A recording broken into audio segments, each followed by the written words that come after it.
आठगड़ विधायक को नहीं चर्चा बीजेपी को ढलुंट किरणेन्द्र कहीं राजा को नहीं बढ़िला चर्चा विजेडी लगी रही विस्फोरण नेता भितर ना दल और दलपति भल पाइबा 24 वर्षर शासन हाथ जावापर एवं निज बाट खोजिले विजेडी अणनिश्वासी होता नेता माने जो निर्वाचन जीति से दल में रही और विधायक हो क्षमता उपभोग कर जहां पाखे क्षमता ना से दल उपर खपा तेज यार भितर किंतु विजेडी किसी विधायक दलर भविष्य निर्धारण कर अनेक कथा आकलन कर विवादीय बयान आ जहां नहीं उठुची पड़ुछि विजेडी दलीय राजनीति आ सबुठ बड़ कथा होछि जे सबु भितरे विजेडी टाणुआ नेता रणेन्द्र प्रताप स्वाई बयान को नहीं एवं सबुआड़े चर्चा बीजेपी आड़कू ढलिथिबा भली इशारा दैछन्ति।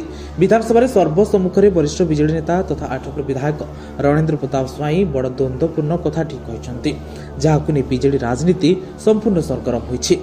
विधानसभा गृह भितर गुरुत्वपूर्ण आलोचना होता बेले निज मन कथा खोली कही राजा स्वाई मत ब्यान कले मु तुम सह चलीजी यह दिल की बात बोली सीधा सीधा कही राजा। विधानसभा एक गुरुत्वपूर्ण बिल संपर्कित आलोचना रे भाग नहीं विधायक राजा स्वाई। यह आलोचना भितर राजा स्वाई बहु बड़ विषय को उत्थापन करथिले। राजा दुईटी कथा उपरे विशेष भाव आलोचना करथिले। प्रथम कथा थिला राज्य मद ब्यान करबा निशा जोगु समाज किभଳି पथभ्रष्ट हेउछि तार अवतारणा करी मद ब्यान हेबा दरकार बोली कहिथिले। मद ब्यान पई जाति धर्म वर्ण निर्विशेष रे मु समस्तଙ୍କୁ निवेदन करबी कहिथिले राजा। सेमिति विद्युत वितरण दायित्व नेथिबा कंपनी लूट रो जाल बिछाइछन्ति सेमानଙ୍କୁ नियंत्रण करबा कही राजा।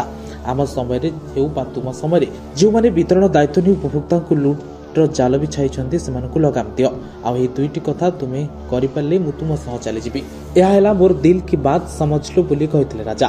राजा कथा समस्त आश्चर्य करता। उभय बीजेडी और बीजेपी नेता माने राजा भाषण शुणी आश्चर्य होते। विधानसभा भितर एभली कथा कही बेले आलोचनार वीडियो को राजा निज सोशल मीडिया हैंडल में शेयर करछन्ते।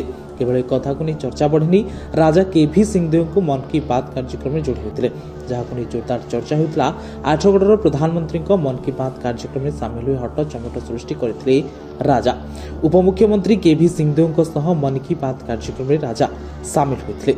से चाषी मान समस्या विषय में उभय जाई बुझी जहां नहीं आलोचना है जे केभी ही बीजेपी को नेबापी रास्ता तैयारी करछन्ति आ मात्र किछि दिन पर किछि भी बदली जाई पारे बोली आलोचना होछि।